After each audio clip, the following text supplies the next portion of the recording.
Olá, esse é o PodSex 50+, um podcast liberado para todas as idades. Aqui você vai saber de assuntos e temas que interessam a população de homens gays e bissexuais acima dos 50. Mas quem tem menos idade não tem problema, também pode ouvir, pode ver, pois vamos falar de saúde, relacionamentos, tabus e preconceitos. Todo mundo já ouviu falar em AIDS, HIV. Mas você sabia que cientistas identificaram um tipo de chimpanzé da África Ocidental como a fonte de infecção por HIV em humanos? E tem estudos que mostram que essa transmissão de macacos para humanos pode ter acontecido ainda no século XIX. O vírus existe nos Estados Unidos desde a metade dos anos 70. Mas foi no ano de 1983 que o HIV foi isolado de pacientes com AIDS pelos pesquisadores Luc Montagnier, na França, e Roberto Gallo, nos Estados Unidos. Só para deixar bem claro, a AIDS, sigla em inglês para Síndrome da Imunodeficiência Adquirida, é a doença causada pelo vírus HIV.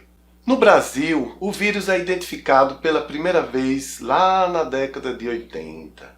De lá até hoje foram muitos processos em busca de abordagens corretas de enfrentamento da doença.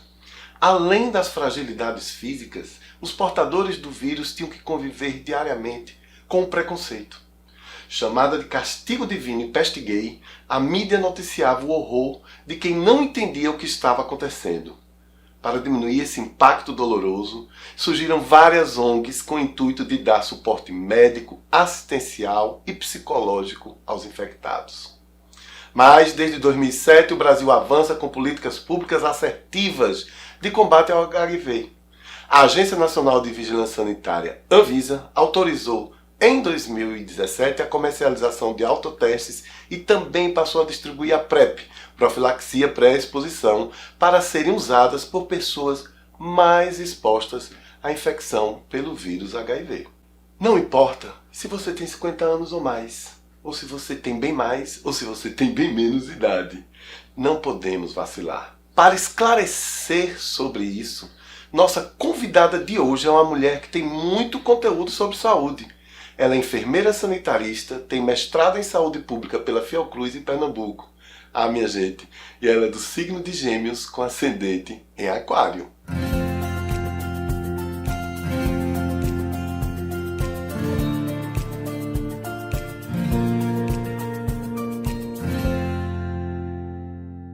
Seja bem-vinda, Camila. Como você está? Tudo bom? Tudo ótimo. Para início, eu gostaria de saber o que é ser uma geminiana com ascendente em Aquário. Então, né, ser geminiana, estando num podcast, esperem que eu vou falar demais. Nada. A geminiana é o signo mais desenrolado na área de comunicação. E com Aquário deve dar assim, uma amplitude de ideias fantástica, não? Dá uma viajada, né? É. E precisa, para o carro que você ocupa, precisa, não acha? Precisa. Me conta, o que é que você tem visto, pensado, como é que está a questão da política de STIs no nível municipal? Você é coordenadora estadual, eu queria saber, no municipal aqui no Recife, com uma parceria com a coordenação municipal também. O Recife ele vem avançando bastante, né, com uma perspectiva e um olhar bem mais delicado, rigoroso, nessa questão mesmo de ampliação das tecnologias de prevenção. E também, né, com esse caminho e toda essa motivação do Ministério da Saúde de certificação de eliminação de transmissão vertical, o Recife também vem bem empenhado, né, em conseguir conquistar esse certificado, né, com ações que são voltadas, né, para pessoas gestantes, no cuidado, no caso, com as crianças que são expostas. Então, assim, vem avançando bastante. Eu fico muito feliz, né, porque, como você bem sabe, eu passei 12 anos no município coordenando o programa de AIDS e eu tenho muito carinho por esse trabalho, por essa temática e saber que está em boas mãos. Além das suas, tem também o coordenador municipal, que a gente deve entrevistá-lo também em outro podcast, que tem feito um trabalho de continuidade, não é aquela coisa que costuma ser de descontinuar o trabalho que tenha sido feito. Ao contrário, está fortalecendo o trabalho. Isso é muito bom, né? E no campo estadual, em nível estadual, o que é que você tem visto, quais são as perspectivas? A gente vem trabalhando em alguns eixos assim diversos, né? Como você bem sabe, conhece a política estadual de STIs e hepatites virais, ela tem uma linha de atuação muito ampla, né? Sim. Apesar de a gente estar inserido dentro de uma Secretaria Executiva de Vigilância e Atenção Primária, a gente tem uma atuação muito forte na área de diagnóstico, de tratamento e da prevenção combinada, que de certa forma envolve essas duas áreas, né? Então, diria assim que é o fio condutor da política, é a prevenção combinada, onde tudo se insere dentro dela. Eu só queria aproveitar, porque eu fiz essa pergunta. Você bem sabe que o Instituto Boa Vista está realizando testes de hepatites, AIDS, HIV, hepatites B e C e sífilis, nas sextas e sábados à noite, ali ao lado da Boate Metrópole. E nós temos verificado alguns casos que nos chegam, em sua maioria, de pessoas da região metropolitana do Recife, o que tem me deixado muito preocupado como é que está sendo a prevenção à AIDS nesses locais. As pessoas acham que porque estão no interior do estado, ou seja, mesmo na região metropolitana, não precisa se preocupar com a prevenção. Você percebe isso? A gente vem sentindo, né, na verdade, uma redução no interesse pelo preservativo, o que é extremamente preocupante, porque a gente sabe que a melhor estratégia de prevenção ainda é o uso do preservativo associado às outras tecnologias que existem, como gel lubrificante, associado com uma profilaxia pré-exposição, enfim, e para os casos quando esse preservativo ele se rompe, de fazer a PEP. Mas isso nos preocupa. E eu sempre fico assim, me questionando, né? Será que essa redução, a demanda pela prevenção, pelo interesse tem se dado, né? Por causa da chegada de novas tecnologias ou porque a gente tem falado menos sobre a gravidade do HIV na tentativa de desestigmatizar, né, as pessoas vivendo. Então, eu sempre fico assim me questionando mesmo, enquanto gestora, sabe, qual seria a melhor forma de atuação, qual seria a melhor forma de fazer uma abordagem que seja mais eficaz. Uhum.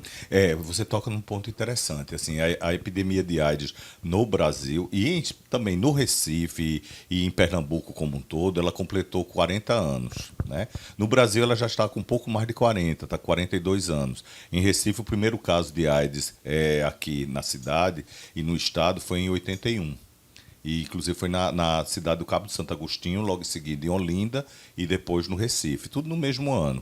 Então, já existe 40 anos de epidemia. É claro que durante esse tempo muita coisa aconteceu, deixou de ter só o AZT, hoje você tem medicações muito mais fortes, melhores, menos efeito colateral, etc. Mas não há um certo cansaço das pessoas em usar preservativo. E para aquele público, que é o nosso público prioritário, acima de 50 anos, e você tem observado que isso vem sendo um problema, o pessoal está cansado, está relaxando mesmo? Eu acho que para esse público, assim, que tem mais de 50 anos, a gente tem outros fatores que também estão envolvidos e que a gente precisa discutir no contexto da saúde sexual, né, da vida sexual da pessoa que está mais velha, que está entrando, né, na terceira idade. A gente sabe que no início dessa questão da terceira idade, né, existe muitas vezes, e pode existir, e que é uma questão que precisa ser trabalhada, né, porque a saúde sexual ela implica, né, na questão de você estar bem emocionalmente, você estar bem fisicamente. Então, a gente precisa ter uma atenção especial. E isso eu falo pelos profissionais que estão ali, na atenção básica mesmo, que estão cuidando da pessoa idosa, né? Precisa ter um olhar e um cuidado para a saúde sexual, porque isso vai sair assim, levando a desfechos em várias áreas da vida. Mas aí o que é que acontece? Se existe uma dificuldade de se manter uma ereção, o preservativo ele não vai sustentar. Né? Então, o preservativo ele vai cair, ele vai folgar. Então, ele não vai ser eficiente na sua proposta de prevenção. Então, aí vem isso também. Será que todo esse processo, às vezes durante um intercurso, durante uma relação sexual, se existe, né, na verdade, essa perda de ereção, alguma coisa assim, o preservativo... Será que o cansaço também não está em relação a isso? Ai, que saco ter que usar isso. Eu queria até, aproveitando isso, é bom deixar claro também que a gente está falando de diversas velhices. Né? No Brasil é considerada a entrada na fase da pessoa idosa a partir dos 60 anos. Então tem a velhice que vai de 60 a 70, os que estão de 70 a 80 e dos 90 e diante. De 80 a 90 e aí vai. Então cada década dessa é uma situação no envelhecimento. Né? Inclusive costuma-se dizer em gerontologia que a fase mais longa que existe é a fase da parte do envelhecimento, porque começa bem cedo. processo.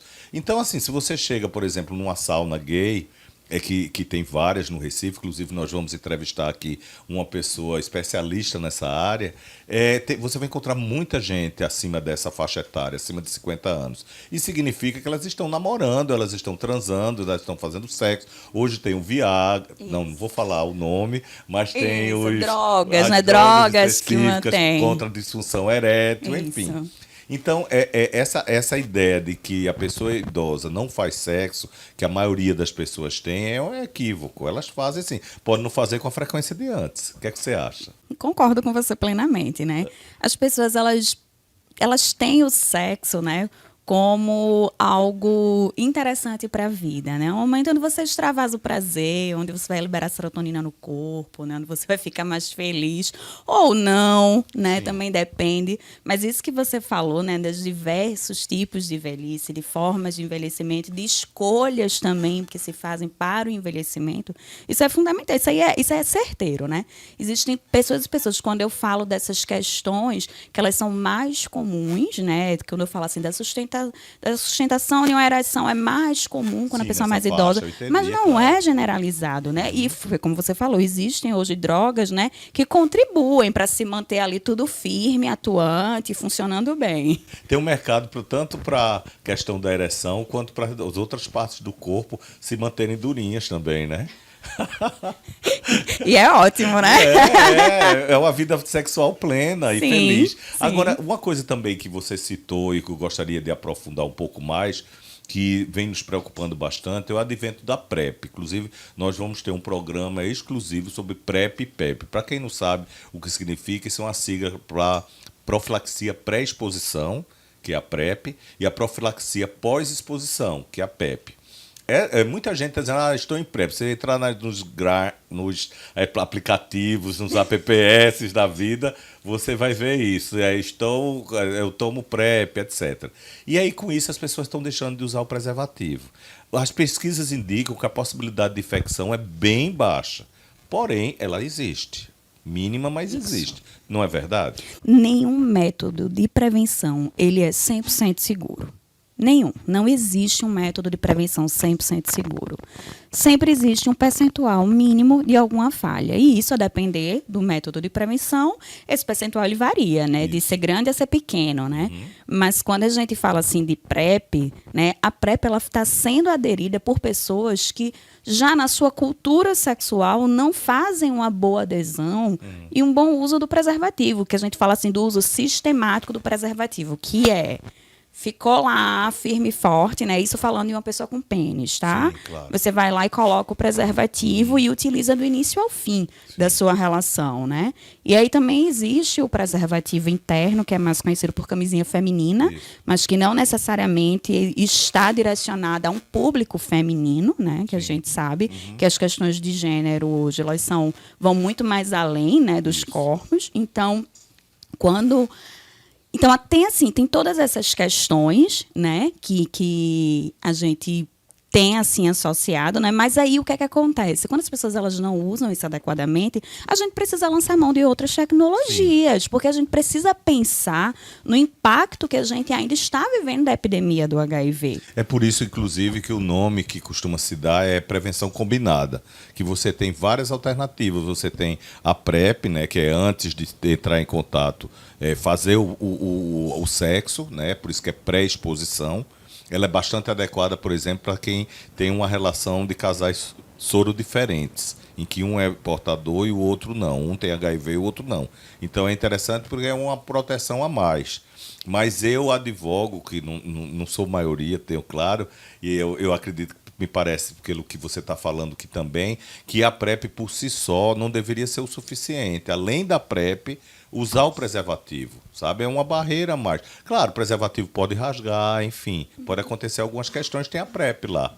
Mas a galera não está usando, em geral, porque está usando PrEP. E também tem outro ponto, sabe, Cioli, que eu acho que é importante a gente fortalecer. A PrEP, ela é profilaxia para exposição ao HIV, ou seja, ela vai proteger a pessoa apenas do vírus do HIV, né?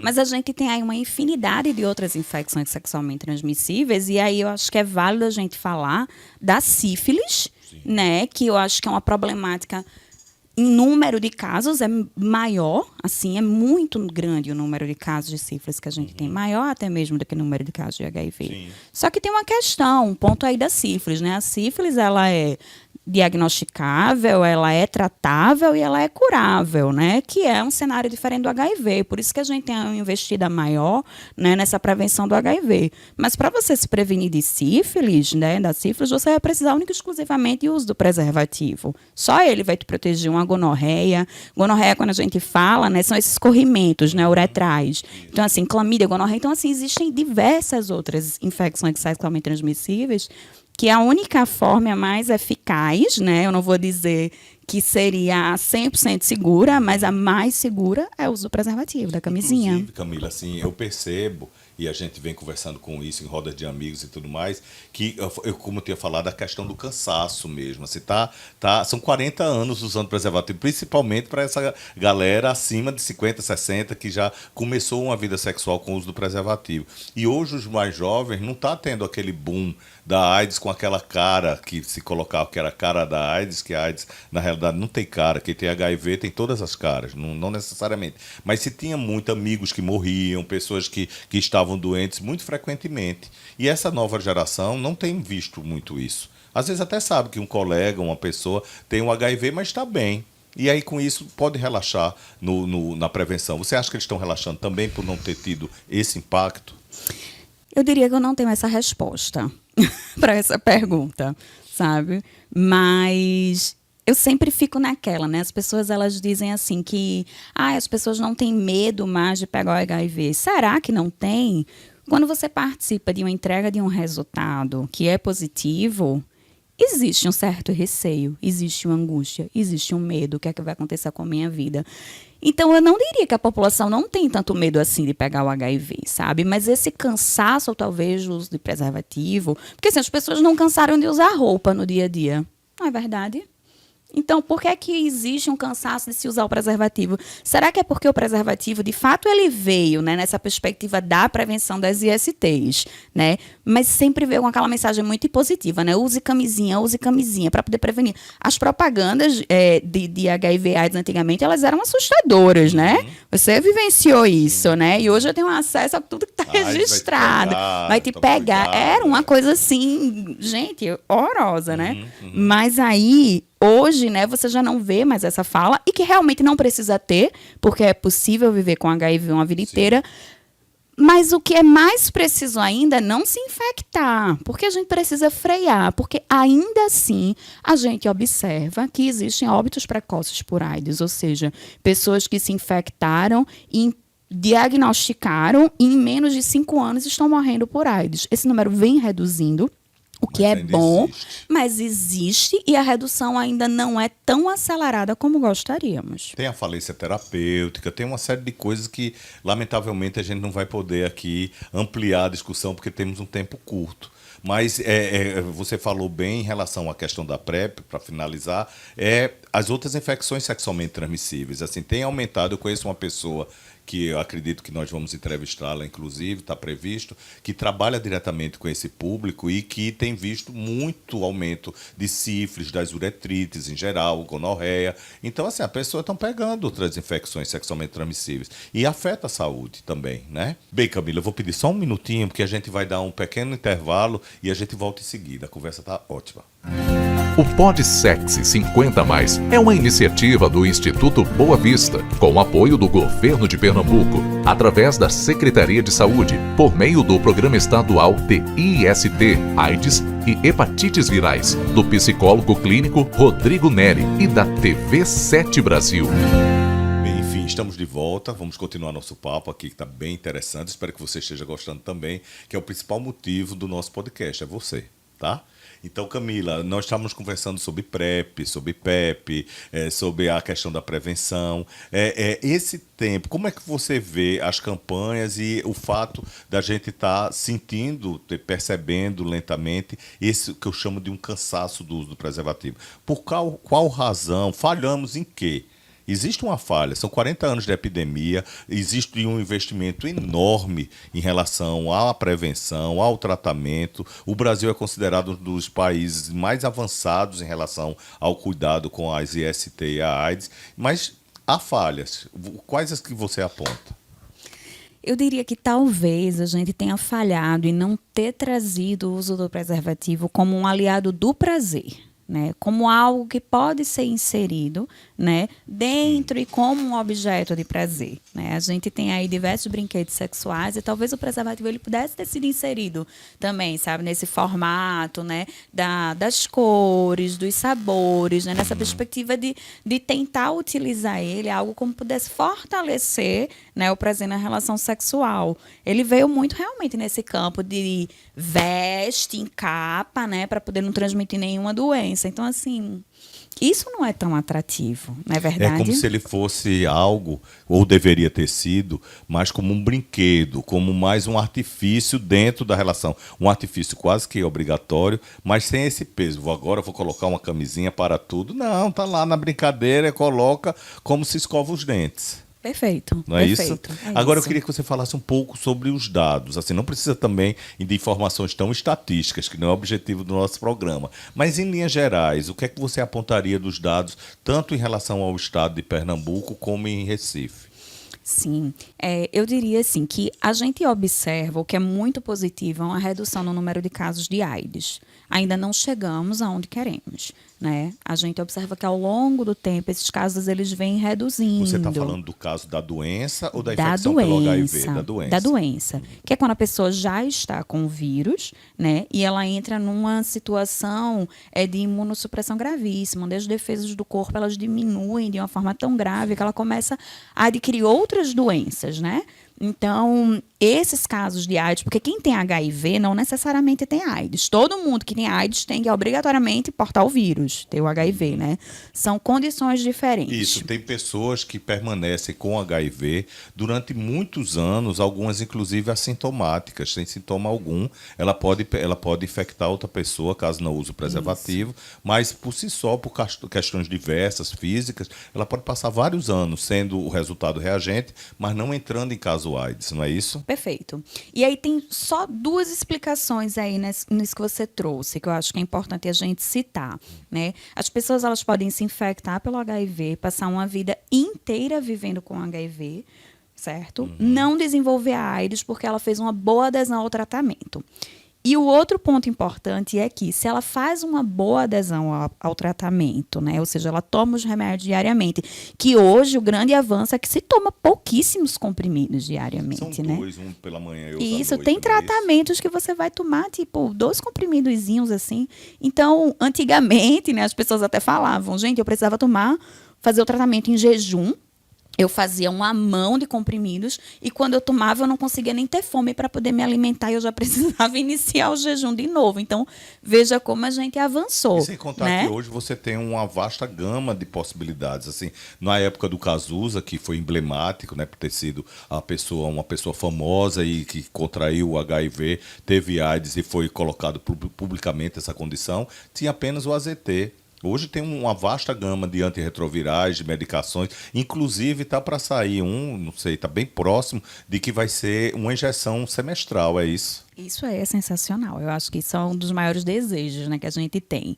Mas só voltando para poder dar a segunda informação, é que se esse tratamento ele é bem realizado, existe uma boa adesão, a quantidade de vírus circulantes no corpo ela fica tão baixa que ela se torna indetectável. E quem tem essa carga viral, que a gente chama essa quantidade de vírus, indetectável, também não transmite. Ou seja, uma boa adesão também é uma forma de prevenção. Porque Isso, você não vai transmitir. Quanto mais ela estiver fazendo o dever de casa, que é tomar a medicação correta, dentro do prazo, reduzir muito a carga viral, que tem exames específicos em que mostra quanto é que está a carga viral, inclusive ao ponto de dizer que é indetectável. Deixando claro que indetectável não significa que a pessoa não tem o vírus, porque tem gente que confunde um pouco isso. Significa que é tão baixa a carga viral circulando no sangue que o exame não consegue detectar, não é isso? Perfeito, é isso mesmo. Então, assim, estando nessa situação, ela deixa de transmitir. Ela, Isso. inclusive, é uma possibilidade maior. Agora, é ideal que tenha o preservativo de todo jeito, porque tem as outras Perfeito. infecções e tudo mais. Em relação aos dados que a gente tinha Sim, comentado. e aí falando dos casos de AIDS, né, que o ponto positivo é a gente ter uma diminuição. Por que é que a gente vem diminuindo o número de casos de AIDS? Porque os casos de HIV, eles estão conseguindo ser detectados sem um quadro de doença associada. A gente está conseguindo diagnosticar de uma forma mais precoce. Ou seja, essas ações, né, que muitos projetos sociais também fazem, de diagnóstico precoce na rua, as ações itinerantes do próprio Estado, das prefeituras, né? Você pega ali uma pessoa saudável, você oferece o teste, a pessoa faz e dá reagente, aquela pessoa ali não tem sintoma nenhum, né? Muitas vezes eu vejo isso, porque eu já trabalhei em vários desses projetos e até informando o resultado para essas pessoas. São pessoas que às vezes nunca imaginou que tem o vírus porque não tem sintoma nenhum. Exatamente. Né? E aí causa um impacto, mas por outro lado tem a vantagem de poder fazer o tratamento logo de início, né? Isso. E aí, nessa perspectiva, né, de você conseguir ter acesso ao seu diagnóstico precoce, né, os números de casos de HIV em Pernambuco, eles vêm aumentando. A gente tem esse aumento, né, desse diagnóstico ainda na fase de infecção sem doença, né, e uma redução no número de casos de pessoas doentes e uma redução também no número de óbitos. Isso é muito positivo. A população que vem aumentando de uma forma mais significativa o diagnóstico é a população mais jovem. O que é compreensível considerando que é onde se insere ali uma vida sexual mais ativa, as descobertas, as primeiras relações, será que as pessoas estão recebendo orientações para terem suas primeiras relações de forma protegida? Eu acredito que não. Existem tantos tabus a se falar com sexo, né, com pessoas tão jovens, da mesma forma que houve um grande impacto na chegada da vacina do HPV. Achava-se que vacinar crianças para HPV seria um incentivo para o início da atividade sexual. Como se elas precisassem de incentivo, né? E não tem isso, né? As curiosidades que a pessoa tem, né, ao longo de sua vida, ninguém é capaz de tirar da cabeça dela, né? Tem um detalhe que eu queria acrescentar nesse sentido, assim, o fato do envelhecimento é que a gente tem memória. Antes que perca, se for o caso, que nem sempre perde, mas a gente tem memória. Então, o que eu me lembro, além das campanhas, como você falou, eu tive a oportunidade de produzir algumas e participar de algumas nesse sentido, é que, olhando as campanhas dos anos 80 e olhando para hoje, o que ainda resta de campanha, porque a gente já não vê mais campanha sobre AIDS como via antes, as campanhas encaretaram.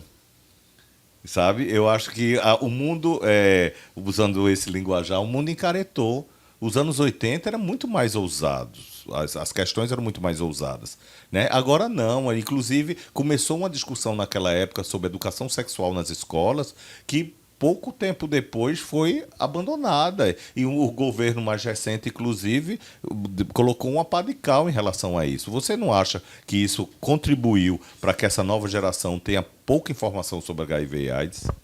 Também, eu acho que é um dos pontos. A gente precisa falar sobre educação sexual, tanto na perspectiva de prevenir infecções sexualmente transmissíveis, quanto na perspectiva também de prevenir violências, né? Violências sexuais.